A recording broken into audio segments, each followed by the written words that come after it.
I got you on a fist bump, even a smooch on a cheek, but I can you know rock. My shirt gonna be riddled with makeup. What's happening? What's happening? You are now watching JuJu's Sports Show. I'm your host, Kyng Ralph. Hope you're doing good out there in TV land. It's been a rough couple of weeks for your boy. I'm not even gonna hold you. It's this close to not recording today. But hey, we throw our hat on and we thug it out. You know what I mean? Sometimes you gotta put your hat on, put your hoodie on, thug it on out. You know what I mean? But hey, doing good out here. About to make it happen. Let's make it happen. Life's good. All right. And like we always do, send a shout out to the sponsors. If you want to do a podcast like what you're watching, music video, photo shoot, call the number on the bottom of the screen, 707 Fitboxer. And if you're looking for a clean, jitterless, no crash energy drink, get on your phone, iPad, computer, all that good stuff. Go on dubby.com, w.com. Use promo code JU for 20% off. We're going to get you right. And while you're here, if you haven't already, hit that subscribe button on YouTube. If you're here on Facebook, follow us at Juke Network. Going from the He Say, She Say channel, going right on over to that Juke Network. Hold up. Juke Network. And follow us there. Once I get to 100 followers on Facebook, I can take my page and right on over. I'm trying to become a Twitch affiliate, grow the YouTube channel. You can follow me at Quay, KYNG. I don't know where Quay came from. KYNG, RALPH. Help your boy out. Follow me on TikTok, Twitch, Instagram, at an underscore for X or Twitter. And thank you. Comment as well. Say what up. Ask questions. Ask questions that involve the show though, because last couple of weeks people been asking me to do stuff with their wife, and it's weird. It's don't get weird on me. Yeah. Let's get that. Get that. I appreciate you. But let's get into it. So got the men's tournament was going crazy over the week. I started off great. Like the first day was great. Second day wasn't so great. I think right now my men's bracket, because my women's bracket is doing phenomenal. Chef's kiss. I think I've missed two altogether, but my men's bracket, I'm at like 32% right now. So all in all, teams I had getting to the Final Four and Elite Eight are still there. I still got Auburn. Auburn is facing Michigan, which I believe they play on Thursday. Let me check. No, Friday. They play on Friday. Ole Miss is in number one in their bracket going up against the number 5 Michigan. I had Michigan losing, so they proved me wrong. Ole Miss at number 6 is playing the number 2 Michigan State. I still had Michigan State in this thing. I did have Ole Miss losing. In the West bracket, we got Florida, number 1 Florida going up against Maryland. I did have Maryland losing.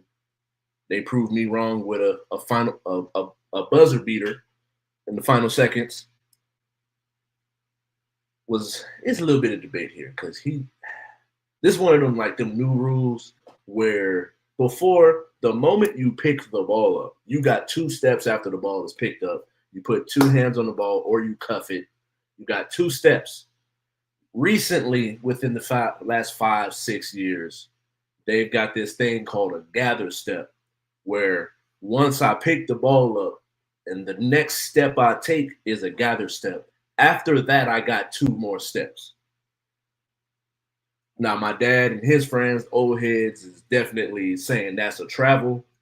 But based on the rule book and the way that the rules work, can't deny that it's really only 2 steps if you count that first step as a gather step. So, Queen, buzzer beater, freshman out of Baltimore, did his thing for Maryland, getting them to the next round. Texas Tech versus Arkansas. I did have Texas Tech at this point in the year.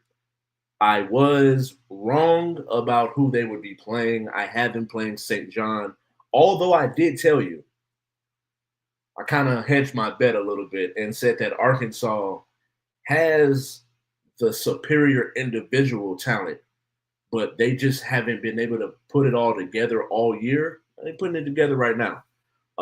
Bailey, DeJuan Wagner Jr., DJ is doing their thing, getting them to the next round. So Texas Tech versus Arkansas.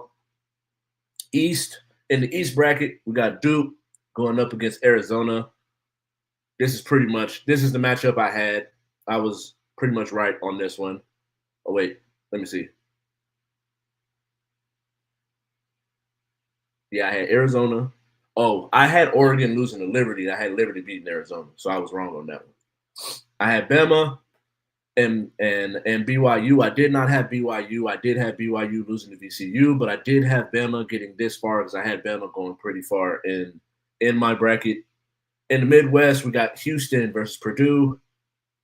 I believe I had this one.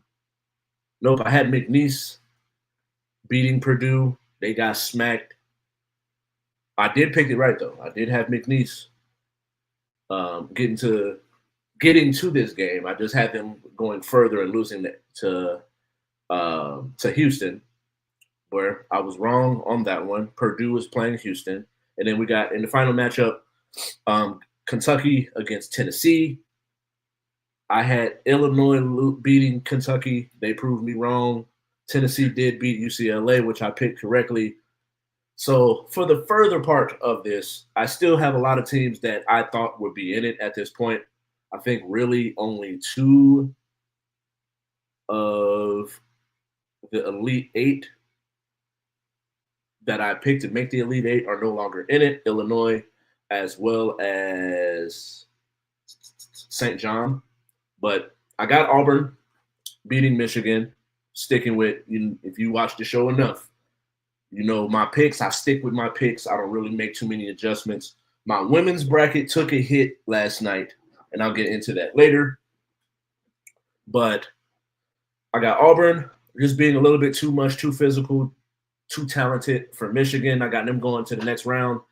I do have Michigan State going far in my bracket. So I think Michigan State defensively will be able to do what they need to do against Ole Miss, as well as they're right in that middle part where they're able to put up points. But I think defensively, they're able to lock things up and put up enough points, be physical with Ole Miss. And I don't think Ole Miss will be able to do much with Michigan State. Going over to the West as I make my picks, I think Florida is just one of the better teams in the country.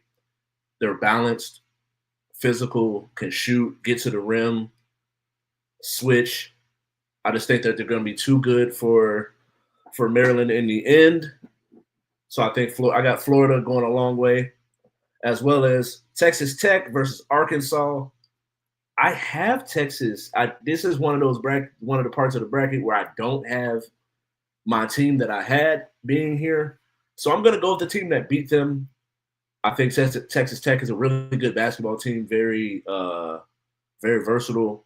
But I do think Arkansas, given the individual talent, especially when it comes to guard play at this point, I always lean toward heavy. If your perimeter play, if you got better perimeter players, I'm gonna go in their direction. So I am gonna go Arkansas in this one, getting to the Elite Eight to go up against Florida. I do have going over to the East. I got Duke. Think they're just too good. Arguably the best player in the nation, and Cooper Flag, although he's battling that ankle injury, haven't really had any hiccups during this tournament. So I am going to go Duke over Arizona. In the end, I think Spears with Bama, what he was able to do last year, the team being a little better this year, they're not catching anybody by surprise, but I think Bama in the end will be too much for BYU, and they'll be going to the Elite Eight. And then in the Midwest, finishing up this last part, I got Houston. Houston way too physical, too athletic for Purdue in the end. If Purdue had Edey still at this point, maybe we'd be having a different conversation. But Houston, with what they have, being one of the better teams, I think that Houston is going to be able to get it done and get to the next round. And then the last team punching their ticket to the Elite Eight for me, I am going to go Kentucky over Tennessee. I would not be surprised either way. This is a close matchup, 3-2 matchup, SEC matchup, but I am going to go with Coach Pope and the Kentucky Wildcats getting to the next round. And so I got a lot to get through. This isn't necessarily going to be fast break.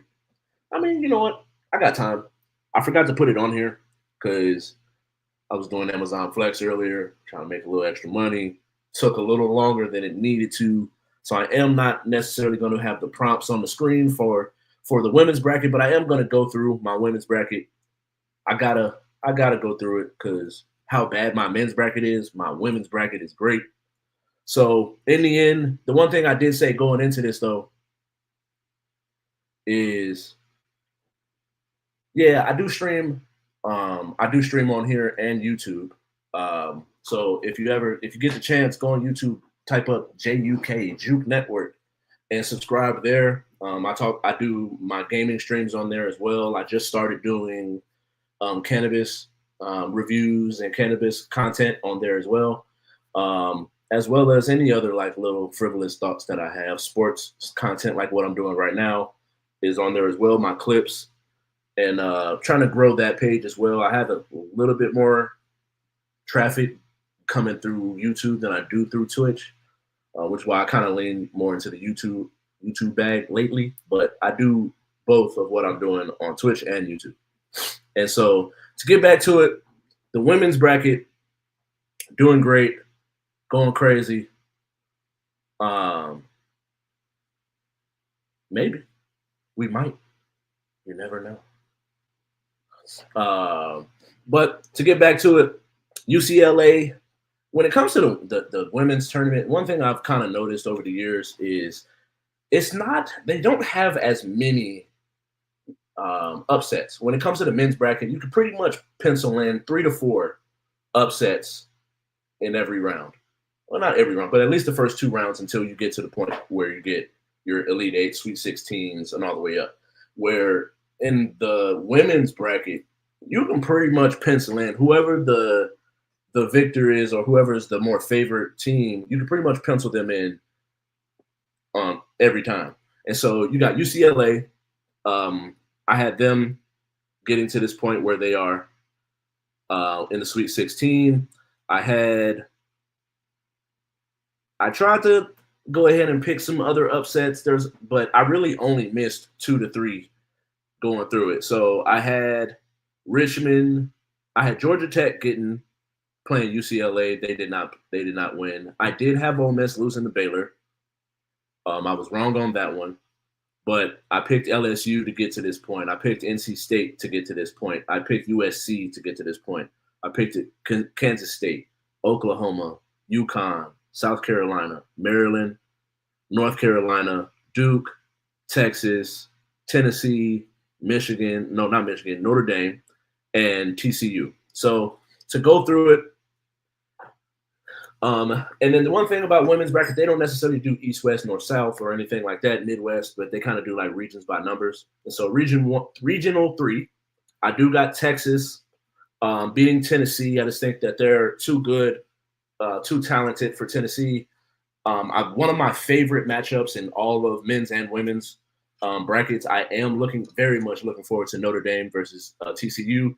Haley Van Lith going up against them girls at Notre Dame. Hidalgo. I think that Notre Dame's guard play is just going to be a little better, where I'm not necessarily sure if Haley and TCU has enough to help her along the way to get past Notre Dame. And so I do got Texas and Notre Dame in the Elite 8. I do have North Carolina beating Duke. I got South Carolina beating Maryland. Slurp drink. I do got UConn going up against Oklahoma and defeating them. I think Paige was on a collision course with USC. USC trying to get their lick back. Oh boy! But I'm gonna go deeper in depth with what it means for her as well as the sport. JuJu Watkins did tear her ACL in the first quarter against Mississippi State. They were still able to beat the brakes off of Mississippi State without her, but USC versus UConn, it's not going to be the same matchup. This probably would have been my favorite matchup had she not got hurt. But USC versus UConn in the Elite Eight. I got LSU going up against NC State. LSU, I got LSU getting past them, and UCLA defeating Ole Miss, getting to the next round of the Elite Eight. And their games are on, I believe, Sunday, Monday.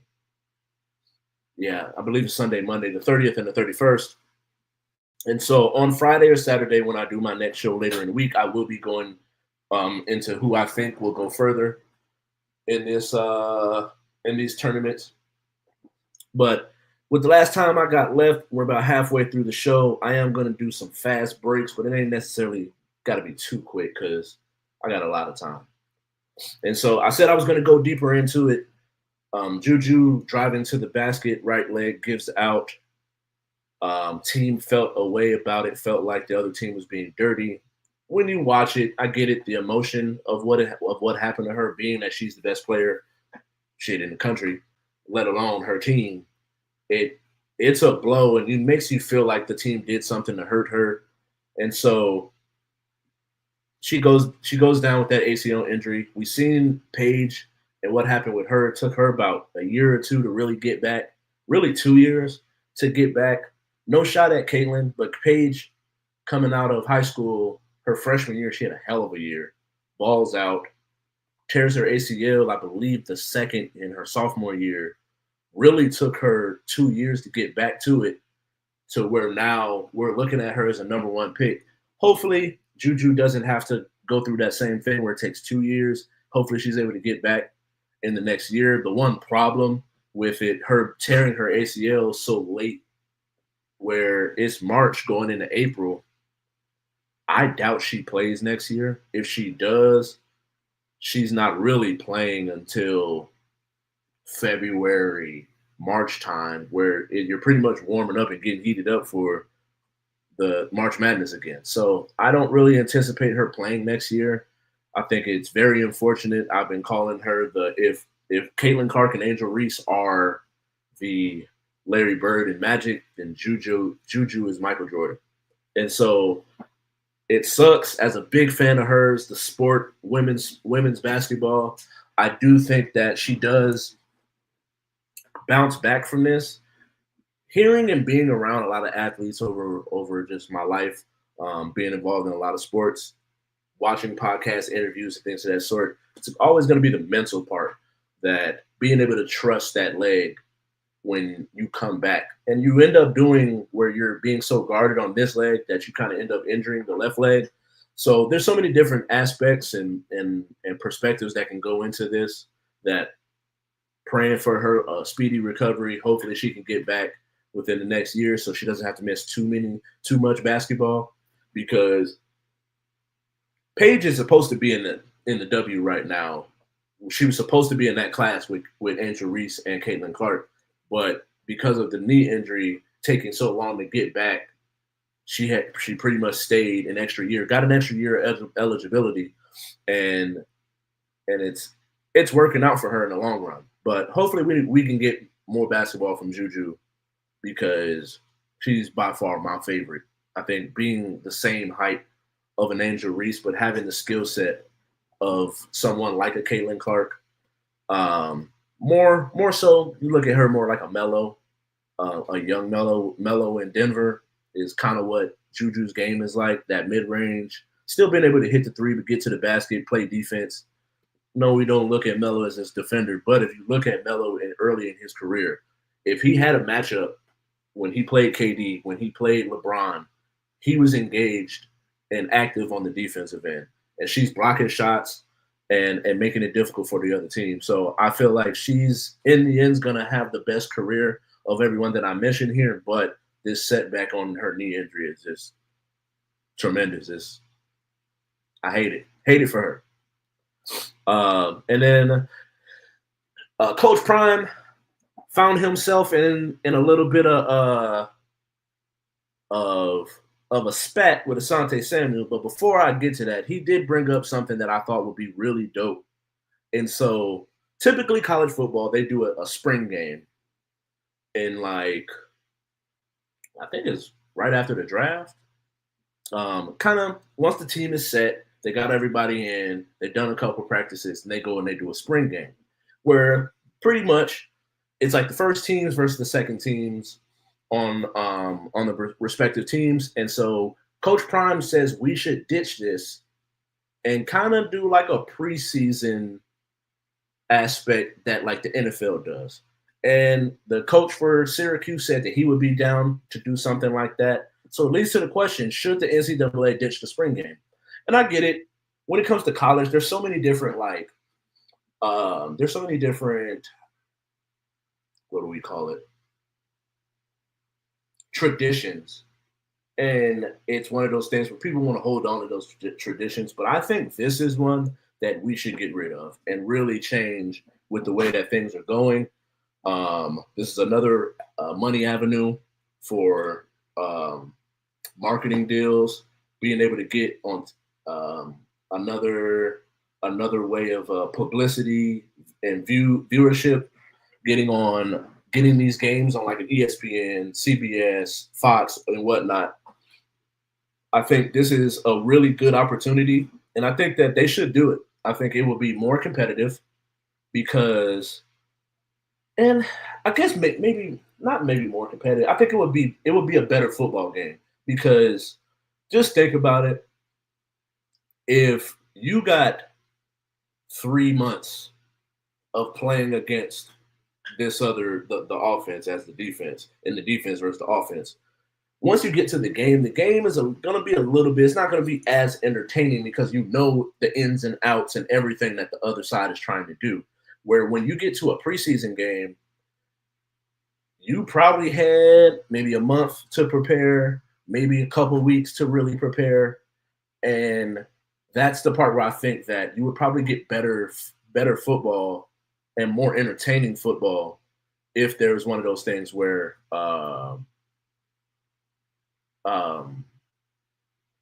you play like a preseason game instead of a spring game. And I'm in favor of this.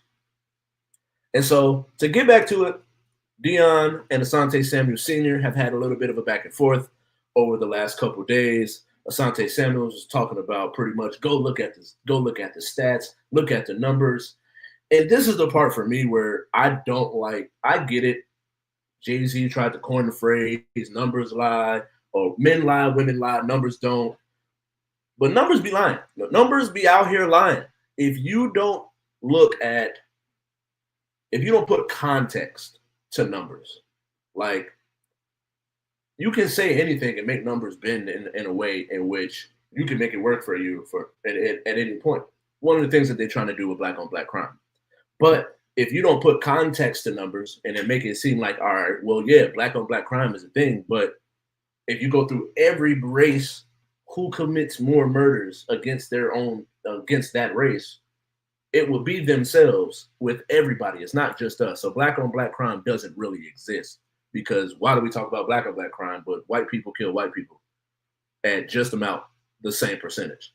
Maybe we kill each other a little bit more, but it's neither here nor there. It's the same damn number pretty much. So yes, Asante Samuels has a certain amount of picks, has a certain amount of Super Bowls, and pass deflections. But if you look at it, Prime literally locked down half the field. The term lockdown corner came because of Deion Sanders. So then now, when we have this conversation, you got to think about that. When he's locking down half the side of the field, that means that the quarterback is not throwing to his side of the field for a lot of. So Asante Samuel is going to get a lot more opportunities. Deion literally played the best receiver week in and week out. Asante Samuel was playing a zone in a position in a defense that he played very well. This is one of those things that I hate when we start to have these conversations. You can give someone their flowers and acknowledge someone's greatness without taking away from them. But when we start having these conversations of comparing them to people, you have to make it to where they fall short because they just don't compare to them. Like as good as Larry Fitzgerald was, he still was not he still was not prime. I mean, not prime, but he still wasn't Jerry Rice. Like as good as Tony Gonzalez was, he wasn't Gronk or Antonio Gates or Shannon Sharp, in my personal opinion. But like, you can still acknowledge that person's greatness, but the thing that he's trying to do is make it seem like he was. And it's like when you really sit there and you go through top 10 corners, you're going to get Mel Blount, Prime, Darrell Green, Rod Woodson, Charles Woodson, Darrelle Revis, Champ Bailey. And then after that, maybe he's within that range. But honestly, Aeneas Williams was another one. Patrick Peterson, Richard Sherman. Like, at what point do we like? Is he's in that 7 to 12, 13 range? But am I putting him in the top 10? Like, you got to jump people before you even get to Prime. Prime is recognized as the greatest cornerback to ever play football, and I just think that I don't think he's thinking about that part, and that's the part for me where, like, shit, Prime won a Defensive Player of the Year award as a corner. And he won a Super Bowl with the 49ers, left, went to the Cowboys, and won another Super Bowl. And the only thing that really changed about them teams was Deion was there or was not there. And that's the part where I feel like Asante Samuel was a dog, but he's not Prime and he's not Deion, which is not taking anything away from him. There's nothing wrong with what he did on the football field, but you're just not Prime, bro. And numbers are matching, but watch the tape, watch the film, go look at everybody that played against them and with them and their peers, and look at how they speak about them, and you'll see the difference. And so I'm not going to get too much into the court side and the allegations. I'm going to bring them up, but they're allegations. Just leave it at that. So Xavier Worthy is suing his ex-fiance. She put him she pretty much accused him of abuse and putting hands on her. He is suing now for damages, stealing money, and stealing the keys to a car. And this is one of the things that I just want to touch on. I'm not really going to touch into the specifics of the case, who I think is right and whatnot. I think that too often where we are in this day and age of like dating in society, you gotta be careful who you let into your inner circle, whether it's friendship or just dating. I feel like too often people show signs of what they're capable of, but we give them the benefit of the doubt when they don't deserve it. And I've fell victim to this. I've watched people close to me fall victim to this. Shit, I've even been the person that you should be be more aware of and beware of. So not to sit here and place judgment on anybody, but as I'm getting older, I'm 35 now. We as people are not that good at hiding who they are. We just keep giving them benefits of the doubt and trying to see the good in them when they don't necessarily see it themselves. And so not to hold too much onto it, because I do got 2 more topics before I get to it, but beware of who you got in your circle and pay attention. Maya Angelou said, when someone shows you who they are, believe them. And so the Giants, before I get up out of here, Giants signed Russell Wilson to a 1-year deal worth $21 million. And I bring this up because I think they're 3rd in the draft. They're rumored to take either Cam Ward or Shador, whoever which falls to them at that number. And I don't know if they necessarily do that with Russ. I think with it being a 1-year deal, maybe they do, because now you have your bridge where you get Russ now. You pick Shador or you pick Cam. I think more likely you would go Cam here because I think Cam needs a little bit more work. You pick Cam, let him learn under Russ. Russ can go off into the sunset and retire or go to another team, and Cam takes the reins next year. Brian Daboll and the offensive mind that he is, I think can get a lot out of Russ still, as well as prepare the future of that team. And I think it's a good thing. I think it's a good thing for him being a bridge. which is kind of like if Shador was to slide to the Raiders, I would want them to do the same thing with Geno, where you let Shador sit for a year, maybe two, and see what you can get out of Geno and this team, and then you let Shador take over after that. I don't have a problem with that. And so I am a little bit over my time, but I did want to talk about this. I think Stephon Diggs getting a 3-year deal, $69 million with the Patriots. I like this. I think this gives some young wide receivers someone that he can mentor or that can be a mentor to them. And you get with Drake May, you get him a number one receiver who has been great throughout his career. Now is coming off of an ACL injury as well. But at the end of the day, I do think that he still has a lot to give. He never was really a burner anyway, so hopefully he can get in and out of his breaks, given that he is coming off of that injury. But he did suffer the injury pretty early in the season, where by the time we get to training camp and as well as the season, I feel like he'll be a go. And so in the end, I do think both of these signings are really good for the team, their respective teams. I think the Giants get their bridge quarterback who can also contribute right now today, as well as Stephon Diggs can be a mentor, contribute on the field, and be a dog that Drake May needs. And so thank you all for watching. I do got to get up out of here, but make sure you hit that subscribe button or you follow whatever it is that you're at, wherever you are. But just make sure you go over to YouTube, type in Juke Network, JUK Network, subscribe over there. I'm doing cannabis content now. I do my gaming over there as well and my sports content. Go over to Facebook, same thing, Juke Network, JUK Network. Follow me there. Once I get to 100 followers, I can take everything from the He Say, She Say channel right over to Juke Network and go live from there. Follow me on Twitch. Help me become a Twitch affiliate. I am working real hard, getting toward that. Fell a little off when it came to my creativity and wanting to be in front of the camera. Been dealing with some mental things lately, but we fighting through it and we doing good. We back at it, motivated, more motivated than ever. I appreciate you all for watching. I do got to get up out of here. Love, peace, and chicken.